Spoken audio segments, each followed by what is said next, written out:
हाँ, संविधान बाबा लिखा। साहब अम्बेडकर पे आया। अच्छा, ठीक है। वो अपने हिंदू रिलीजन को क्यों छोड़ने पे आमादा हो गया और क्यों सब दूसरे धर्म क्यों उसके ऊपर ज्ञान लेने के उनके ऊपर क्या मतलब क्या खामी लगी हिंदुइज्म की, वो भी ब्राह्मण में? हाँ, आपने बाबा साहब को पढ़ा है और उनमें मैक्स मूलर का नाम सबसे प्रमुख आता है। और मैक्स मूलर ने अपनी वाइफ को एक पत्र लिखा था जिसमें वो क्लियर लिखता है कि मैंने हिंदू शास्त्रों में मिलावट कर दी है और इसके बाद भी मतलब मिलावट कर दी है, इतना मतलब गलत तरीके से दिखा दिया है। अब इसके बाद भी अगर क्रिश्चियनिटी यहाँ पे भारत में नहीं फैलती तो इसमें दोष किसका है? वो इस तरीके से क्वेश्चन करके अपनी बेबी को लेटर लिखता है और वो लेटर आज भी उसमें राइटर ने बाद में रिवील किया है, इसके प्रमाण मिलते हैं। तो समझ में आता है कि भैया जिसने ट्रांसलेट किया था वो किस मंशा से ट्रांसलेट किया था, और उस ट्रांसलेट को पढ़ के बाबा साहब ने अगर हिंदू धर्म को गलत समझा तो सही है, गलत ही समझा है। मैं भी होता तो मैं भी कहता गलत है।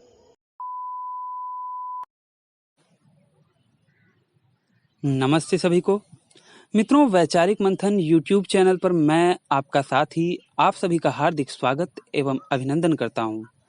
मित्रों, रफीक जी के साथ कम्युनिज्म और अमीरी गरीबी पर हुई हमारी पहली बातचीत तो आप लोगों ने सुनी ही होगी।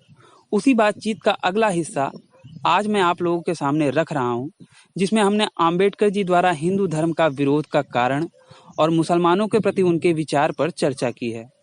यह बातचीत उन शांतिप्रिय समाज वालों के लिए रामबाण का काम करेगा जो आम्बेडकर जी की दुहाई देकर हिंदू धर्म की बुराई करते हैं।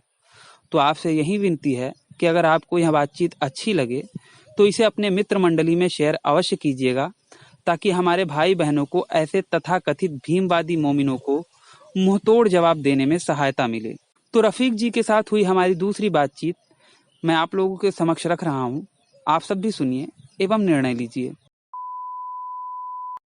मैं क्या बता रहा हूँ, अभी यही चीज है बीसीएसई में।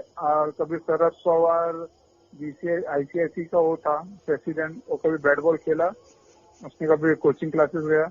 आज की तारीख में अमित शाह का लड़का है, उसने कभी बैट भी पकड़ा था। बस एक वो अलग कॉन्सेप्ट है। और जो उससे अच्छे है उसका इस खेल से लोगों को लीडरशिप नहीं मिलती। अयोग्य लोगों को हमारे यहाँ पे वो पद दे दिया जाता है जिसके कि वो हकदार नहीं होते। राइट, सही है ना? उससे ये नहीं कहा अगर जाता आप ना कि देखें वो तो चीज इसकी शुरुआत से ही हुई है। देश की आजादी के बाद से ही शुरुआत हो गई थी। नेहरू वो भी प्रधानमंत्री के लायक नहीं थे, फिर भी उनको प्रधानमंत्री बनाया गया। ठीक है। अब शिक्षा मंत्री पहले कौन थे हमारे? मौलाना अबुल कलाम आजाद पहले हमारे शिक्षा एजुकेशन मिनिस्टर थे। जबकि मेरे हिसाब से उनसे कहीं ज्यादा अच्छा डिजर्व करते थे बाबा साहब आम्बेडकर, जिन्होंने संविधान लिखा। बाबा साहब अम्बेडकर पे आया। अच्छा, ठीक है।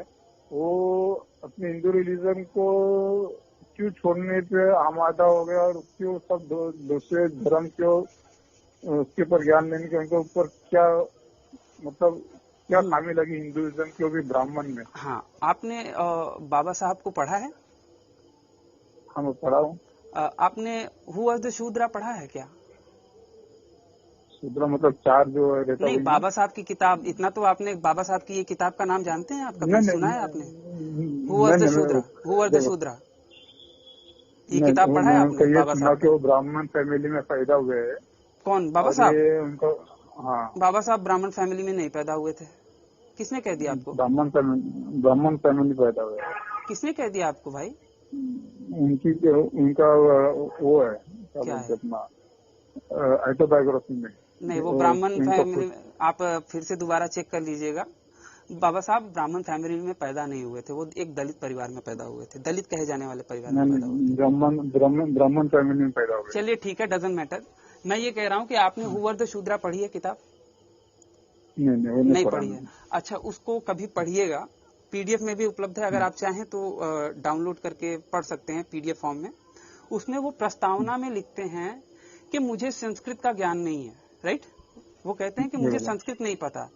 तो मैंने जो भी शास्त्र पढ़े हैं वो इंग्लिश के ट्रांसलेट किए हुए जो पाश्चात्य मतलब समझ रहे हैं ना, जो फॉरेन जो अंग्रेज थे उनके जो ट्रांसलेट किए हुए इंग्लिश में अनुवाद किए हुए ग्रंथ थे उनके बेसिस पे उन्होंने हिंदू धर्म को जाना था। आप जाके चाहें तो प्रस्तावना पढ़ लीजिए। और उनमें मैक्स मूलर का नाम सबसे प्रमुख आता है। और मैक्स मूलर ने अपनी वाइफ को एक पत्र लिखा था जिसमें वो क्लियर लिखता है कि मैंने हिंदू शास्त्रों में मिलावट कर दी है, और इसके बाद भी मतलब मिलावट कर दी है, इतना मतलब गलत तरीके से दिखा दिया है। अब इसके बाद भी अगर क्रिश्चियनिटी यहाँ पे भारत में नहीं फैलती तो इसमें दोष किसका है? वो इस तरीके से क्वेश्चन करके अपनी बेबी को लेटर लिखता है, और वो लेटर आज भी उसमें राइटर ने बाद में रिवील किया है, इसके प्रमाण मिलते हैं। तो समझ में आता है कि भैया जिसने ट्रांसलेट किया था वो किस मंशा से ट्रांसलेट किया था, और उस ट्रांसलेट को पढ़ के बाबा साहब ने अगर हिंदू धर्म को गलत समझा तो सही है, गलत ही समझा। मैं भी होता तो मैं भी कहता गलत है। अच्छा। हाँ नहीं, लेकिन उनकी खोज तो सब धर्मों के प्रति रही। हाँ बिल्कुल रही।